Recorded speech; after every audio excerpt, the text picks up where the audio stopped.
Good afternoon. I am not Katie Wagner again, I promise. I am the new Joan Rivers of Johnny Carson Land. I'm the perpetual guest host, Jeff Soto. Welcome to Social Media Help Desk.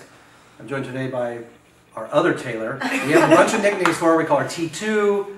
I use New Without Tags Taylor. She's our secondary Taylor, Taylor Glaze. And Alexandra Denton. She's a repeat customer here, project manager. Welcome. First thing, if you're like us and you're doing monthly reports, yes, Twitter analytics are down. So we've been scrambling here, trying to create reports. So analytics are a big thing of what we do. They tell a lot of the information, what's working, what's not working. And so when we don't have them, it's hard to look at what we're doing and the results. So, you know, we were trying to figure out what are good topics today to talk about. And one of them we get from time to time, and it popped up definitely recently with, you may have attended Stagecoach last weekend or Coachella the 2 weekends before. Festivals, events, they don't have to be mega music events. They can be your brand's events. They can be anything from an open house that you have to maybe you're attending conventions. How to use social media for your events. And so I think there's a few different ways that you can kind of connect with people who are attending and people who are missing out, and there's that FOMO, right? Yeah. So tell us a little bit about that. Yeah, guys, so 3 ways to use social media at events include stories, testimonials, and collaboration. So first, when we go into stories, they're really fun because you're bringing your audience with you. You got to do kind of a behind the scenes and give them an inside look. Stories are also really fun because there's text overlay and all sort of graphics and emojis you can include. And you can even do fun things like polls and get a gauge of what your audience wants to see.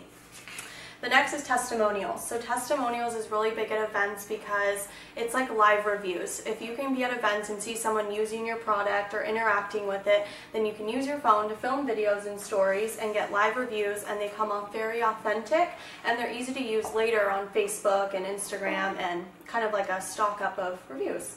So, you know, I want to stop you right there because Alexandra actually, she attends a lot of events. I do. And how do you see, kind of talk about the events you attend and how you see social media playing a role within them?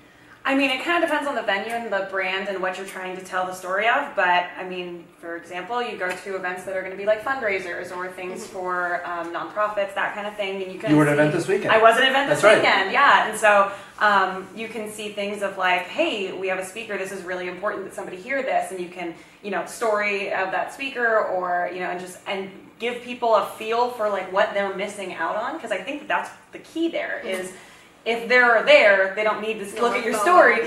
But I mean, then you have other events, things like you're going to see a lot of conventions, that kind of thing. And the concerts are a great example. Oh, yeah. And your feed will just be full of stories of everybody's different perspective and being able to feel like you're there without being there. Well, and even I've noticed in conversations with people, you know, I'll attend an event and someone will, I'll look at pictures on a story or whatever, and I'll say, I don't even remember that happening. Like, Yeah. When did that take place? And so, like, it really is, you know, it's tough because we can't record everything that happens in our lives, but sometimes we wish we can because there's so much going on at events, and you don't want to miss any of it, from a performer to, you know, you think of a Coachella or a Stagecoach, you know, there's what's happening on the stages, and then there's everything else, right? Exactly. I mean, there's what people are wearing, what people aren't wearing, you know, Exactly. what people are doing, you know, like crazy things like that. And so, social media it really is phenomenal, and you know, you can use hashtags with that as well, yeah, and then you have there's one other. Yes, the other area, one is right? collaboration. So when you're at events, it's really good to plan ahead, always plan ahead when you're going to cross-promote and work with other brands. This way, you're not only getting your audience, but you're getting the other brand's audience to view your brand now. And then you're kind of sharing audiences, and you're getting a bigger viewership. These are great for giveaways and all sorts of things like that that you can do with other companies to build your audience and sharing yours with them. Yeah, I think that collaboration is key, right? There's so many influencers out there, whether you're working with other brands or people that can help you, you know, in your space, kind of really. A lot of times when you're organizing an event, you're running around doing so many things and you're trying to talk and meet so many people, you kind of miss what's happening. Yeah. And so having other people there documenting, especially people with a little bit of pull, definitely helps. Oh yeah, it's definitely something that, and you see it a lot more where events are being thrown by pairs and things like that. So it's like, we're used to seeing it, and also if, let's say you are the collaborator or one of your viewers is a friend of your, like they're following, they like your brand, they like your stuff, and then they see that you're pairing up with someone else, you are a credibility to that other company, and same goes for their audience to you. So it's kind of a neat way. I mean, I find a lot of brands and companies that I like because they've worked with somebody else. And I think that's a growing thing because we still see so many. It's amazing how many times I'll work with professional groups and I'll say, "Oh, your sales team is attending a conference.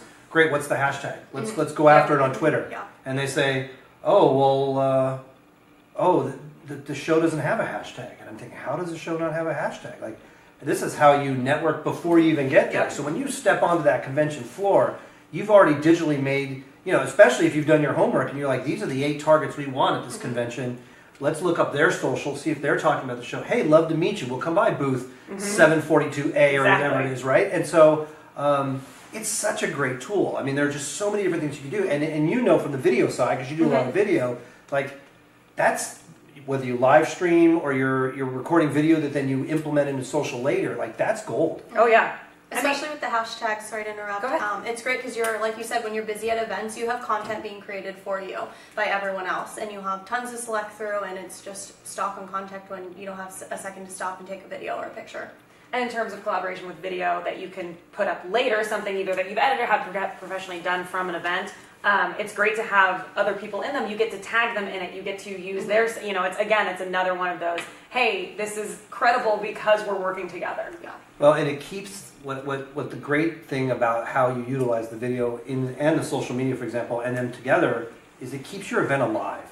So your event may be one day a year, but if you can keep using it 1 to 2 months after, because you're taking pieces out and you're celebrating different things that happen, then a few months later you're doing a TBT. Hey, back when here's our event 4 months ago. Since then we've accomplished, especially talking about fundraisers, we've accomplished this, this, and this, or we raised this amount of money at this event, and they've gone into these 4 programs. Totally. And then, well, the next year when that thing comes around, what's the best thing to use again? That same old video, right? And but it's not same old video because you can take a 10-minute piece of video, you can cut into 20, 30-minute clips, but I mean, so many different little clips of things happening, and you can use it in so many different ways. Yeah. Awesome. Okay, well, so if you're having an event for your business, we would definitely recommend taking the time to map out a social media strategy.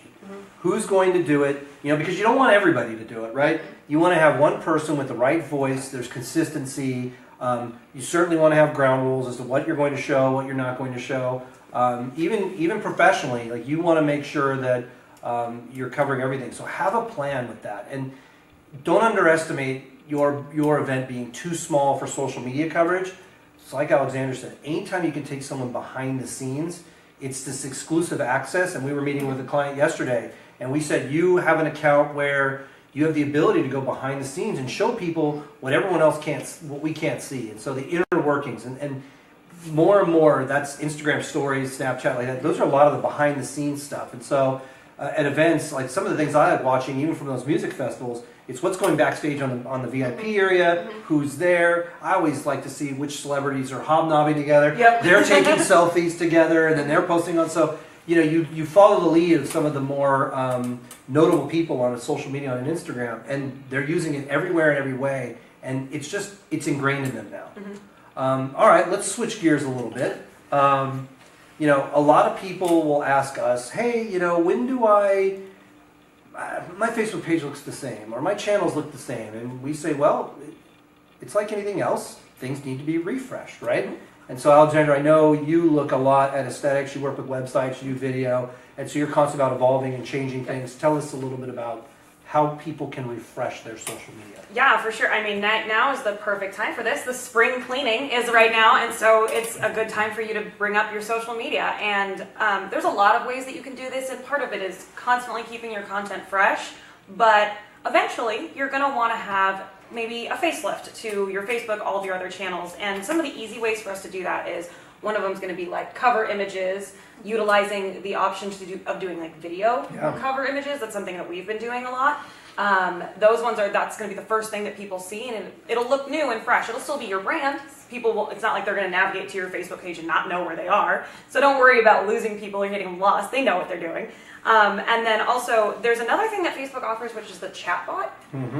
Chatbots are actually becoming more and more popular on brand sites because when it comes to people navigating to your Facebook page and trying to find out information about the company, events that are coming up, that kind of thing, they can now automate that chatbot to answer those questions up front.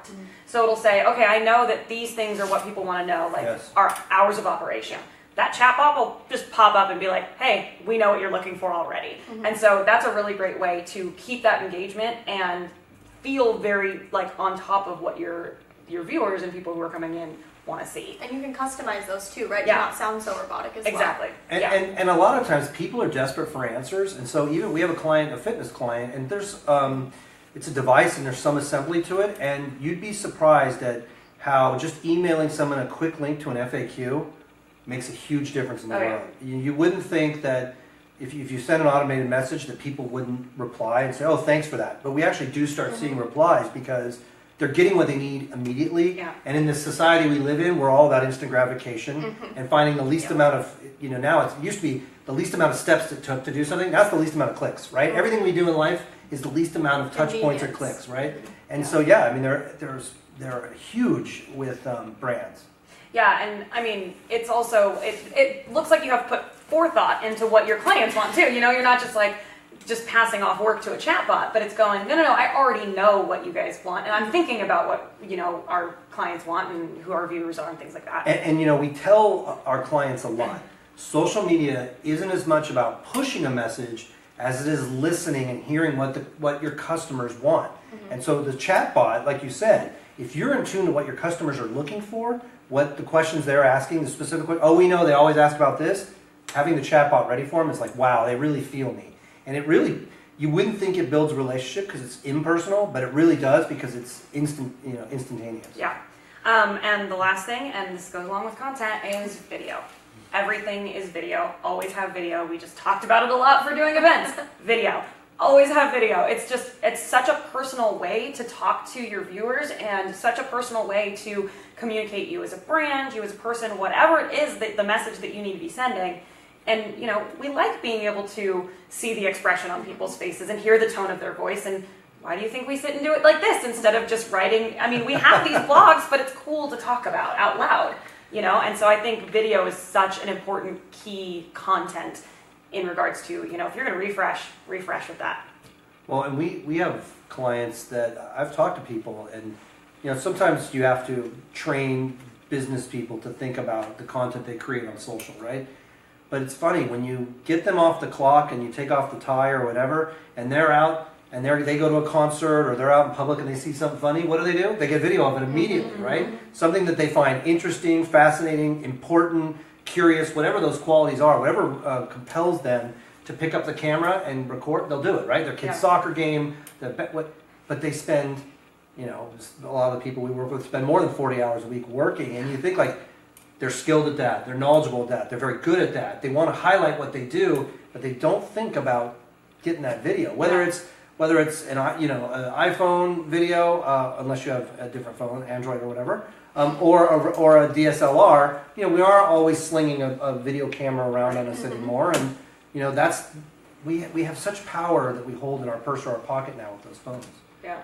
And I'm sure you've seen through your clients how video makes a difference in the numbers, right? Yeah, I mean, just yesterday we were talking about doing one large video and chopping it up into 10 different ways that we can put on all the other channels. And I think another big thing to consider with video is what story you're trying to tell. There's a lot of stories that are complex or images out there for brands, and it's much easier than to write a long post about it to just get a short clip of it that's super clear and concise, and that's what's so great about video. Well, and you start with a 20-minute video. You've got a bunch of 60-second potentials for Instagram. You can put the whole chunk of it on Facebook if you wanted to. You can narrate that and use it as blog copy. You can post that so many different places. YouTube. Most people don't realize the power of YouTube. So important. And when it starts with video, it's already there.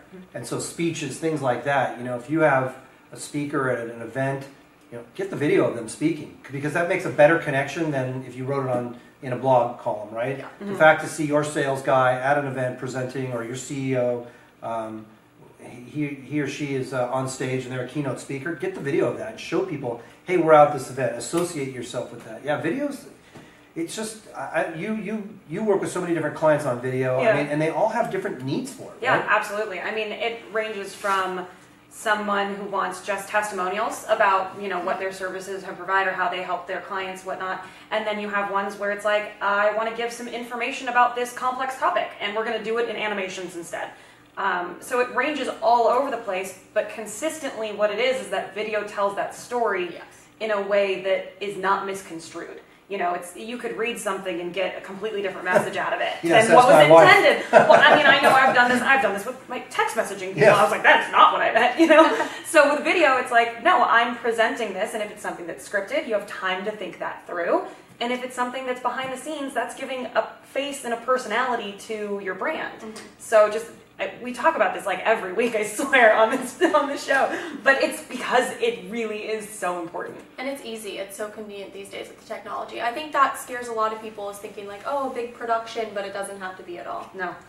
Yeah, it really doesn't. It's completely natural. Like, what are you interested in? What's interesting to you? And we're running a new product off our press. Great, let's get some video of this coming in and share our success with our client, and the fact that, if your agreement with that client exists, that you're allowed to publicize that you're working with them, you put that information out there. Now they're saying, wow, this brand trusts these guys to do their work. Maybe we should investigate that, or vice versa. So, it's a big tool. Funny, we'll change gears a little bit. Some of the topical stuff for today we were looking at. One was that Instagram is adding video chats into the Explore tab. I love this. You love this. Now you have an experience. What are your thoughts on I am the person who's so anti-video chat, because Okay. every time, so all right, you're fired. Get off this I guy. know, right? I know. But when FaceTime comes up and somebody's like, oh, I want to FaceTime, I'm like, I am never prepared to be, you're going to be looking at me from the weirdest angle. My hair is a mess. Please don't do this to me. It's a good thing we have hours of makeup and hair for I us know, for this right? program, I really right? put it together today. Yes, I know. I have no good side. Okay, so you do have direct experience with this, right? Yeah, so I am a big Denver Broncos fan, for those of you who know me, and I follow a lot of the players on my Instagram, and recently I saw one of their famous players, Von Miller, start FaceTime, or Instagram living, and he would call in fans, and fans would go on his little Instagram live, and they would freak out, and he'd talk to them, and he's like, take a screenshot with me, and it was just a really cool to see. It was really cool to see because they're interacting, and that was the first time I had ever seen it. I also saw John Mayer do it, so a lot of celebrities are doing it, and it's just that personal connection that we keep going back to. I mean, you think about someone like a professional athlete or a musician, just for them to give 30 seconds to 1 minute of their time with a fan, I mean, that makes the fan for life, right? I mean, it really does. And you don't have to be a celebrity to utilize that. No, you can be a brand, right? Influencers, but even brands on a how-to. If you have a somewhat public face for your brand, again, we have a different fitness client where another fitness product, and there's a trainer involved. And if he did 1 minute kind of rollouts on, hey, what do you need? Diet tip? You need an exercise tip? You need this? That's brand building right there at its best. It's immediate, it's personal, there's a connection there, and so it just seems like a win. I guess the question is, do you Instagram live? Do you FaceTime? Do you? It's more and more we're seeing these live capabilities come across. Yeah, I think with Instagram Live specifically is a really good way for a brand to interact and feel and have their people who are fans of their page feel like they're being heard and getting to be a part of that conversation. We always see this where people send in questions to podcasts or whatever, and you get really excited when your question or comment, something gets read out loud because you're like, oh, that was me, I said that thing. This is just the next evolution of that. It's like, oh, now my face is here. And so it feels very cool for even, again, you don't have to be a big influencer, but if you're a brand and you've got a product and you've got people who want to ask questions or talk to you, why not bring them in? That feels cool for them. Yeah, I mean, we feel the same anytime, a famous fashion company likes my stuff or follows me, whether it's computer generated or not, you're like, it feels so special, so I can imagine them calling. And I think, it's interesting because Facebook owns Instagram, but Facebook, when you're live, you're just pushing. You don't get that opportunity to really bring people in. Yes, you see names or whatever, and you can say, oh, so-and-so's here in the comments, and We have a client that does routine FaceTime lives. Not FaceTime, Facebook lives. So There's too many of these things. Can't keep them straight. Lives. Facebook lives, and they're very successful. I mean, they get thousands and thousands of views. And not only the people that already know their brand, but that's shared to their audiences who may be unfamiliar with the brand. And so, Facebook has kind of taken it one notch further with the Instagram side because they're bringing people in. And so, there are, when you look at how you market your business on social media, there are platforms that are more advantageous to use versus others. And, we always say that Instagram is a great piece to really show off highlight your product, get it with people. But like in terms of link driving, it's not always the strongest. And so, but this is a great place for that connection. And I think, since Facebook owns them, they are about that connectivity, right? They're about keeping it real. Yeah, and they've done a really good job of, when they acquired Instagram, there was like, oh no, it's going to be another Facebook. But they've done a really good job of keeping them separate and recognizing that Instagram and Facebook have different audiences. And you have different people who are going to be primarily using those. And so adding this to Instagram and not Facebook kind of makes sense. You're going to be sharing things. You're not typically doing a lot of communicating directly on Facebook through, that's not where you'd expect to be sharing, picture to picture kind of thing.